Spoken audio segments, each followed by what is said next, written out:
kahit nagsumikap siya. Inisip niya siguro na yun ang kakulangan, hindi siya pagiging mayaman, kaya siya iniwan ng babae. Kaya magmula nun, hindi na siya tumigil sa pagpapayaman.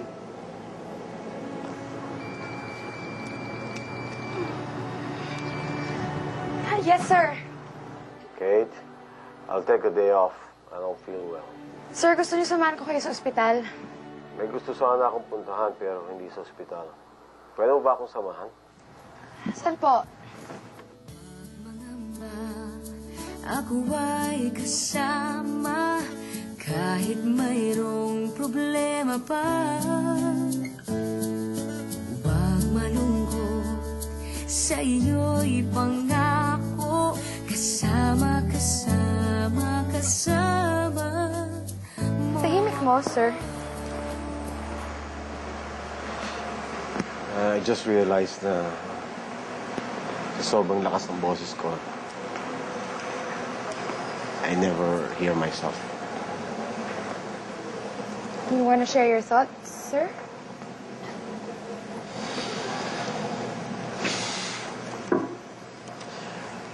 Ubus na ako. What do you mean, sir? Ng galit. Kinain na ng galit ng pagkatao ko. Wala nang niiwan para mahalin o magmahal. Hindi totoo yan, sir.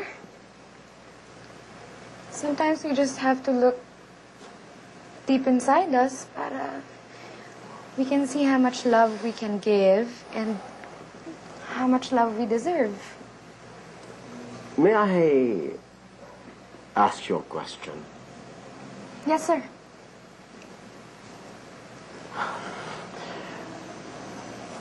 Kaya mo bang magmahal ng taong katulad ko?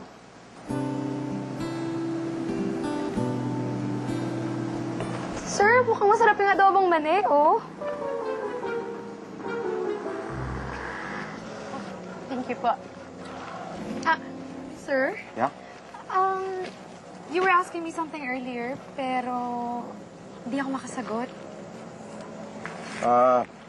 Okay lang. Hindi mo kailangan sagutin yun. Gusto kong sagutin.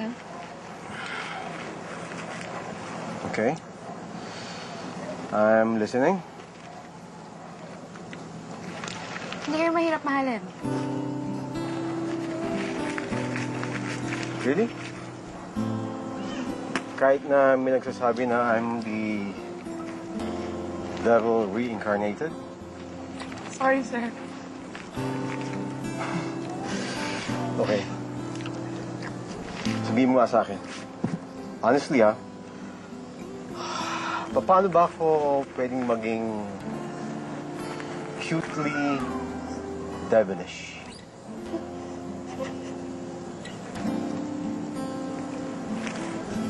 Mabuti kayong tao. You're just too proud to admit it. Ikaw, maganda ka sana. Sana. Oo. Kung wala ka lang yun, balat ng manina dyan sa ipin. Sorry. Sorry, sir. Okay na. Yan. Sorry. Sorry. Tarantado ka! Budoy, ano ka ba? Siya pinapalit mo sa akin? Mukha kang pera. Ang kapal ng mukha mo! Kaya ba iisip mo? Hindi ko alam ganyan ang tingin mo sa akin ngayon. Budoy, umalis ka nga dito. Kagagawa ng gulo.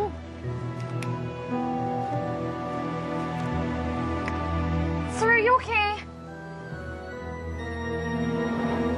Boyfriend mo? Nobyo mo? Ha?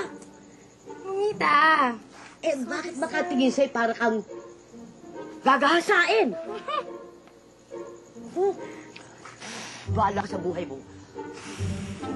Nainis talaga ako kay Budoy. Nagkamalan ba naman akong mukhang pera? Hindi naman siguro. Baka nai-insecure lang. Ba't naman siya may insecure? May paganto-ganto ka pang nahuhulog ng mga kulot. At wala kang bukang bibig, kundi ang kabaitan ni Mr. Martinez. Teka, ba't ba alam mo kung ano iniisip ni Budoy? Paano po? Pangalawang hain ko na kaya ito. Nauna na siya dito. Sige na, kain.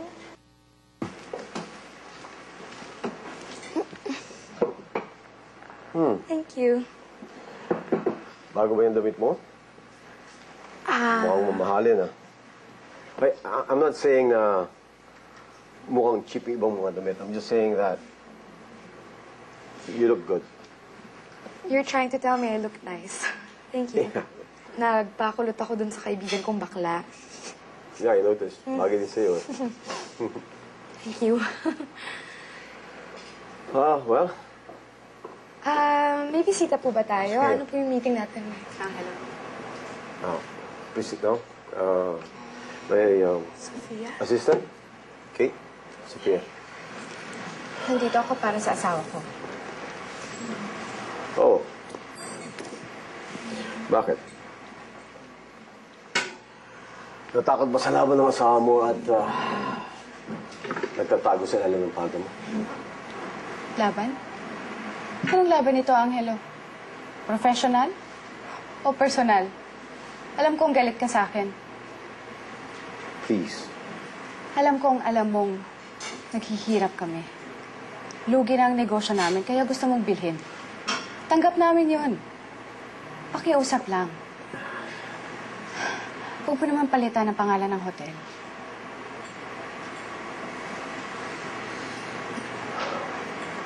May I make an offer? I'm listening. Go ahead. Okay. I will buy the hotel. Hindi ko papalitan ng pangalan. At ibabalik ko pa sa asawa mong titulo.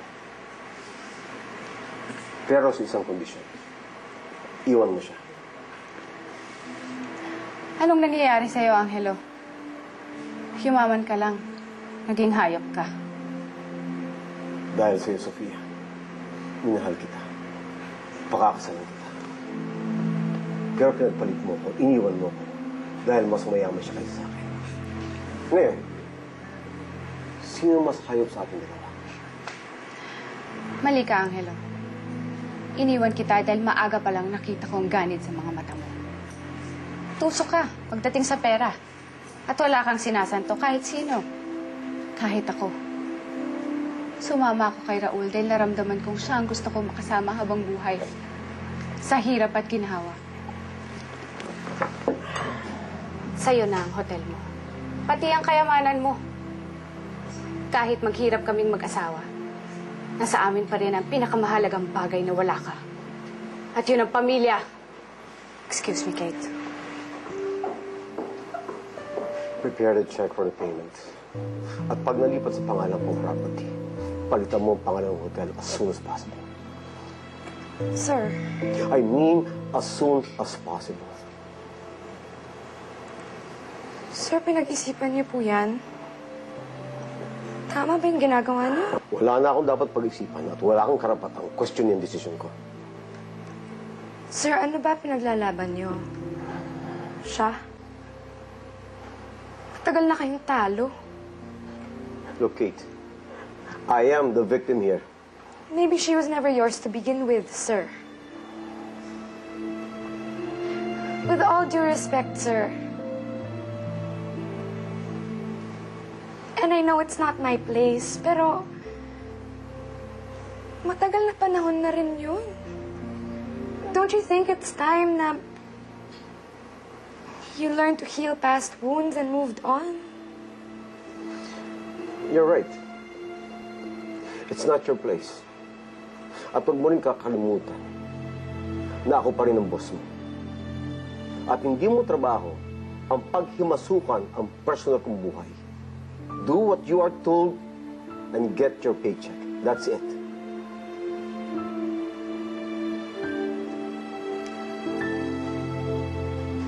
I'm sorry, sir.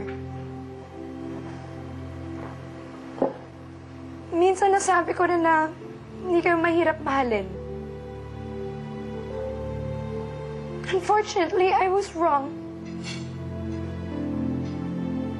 I believed in you.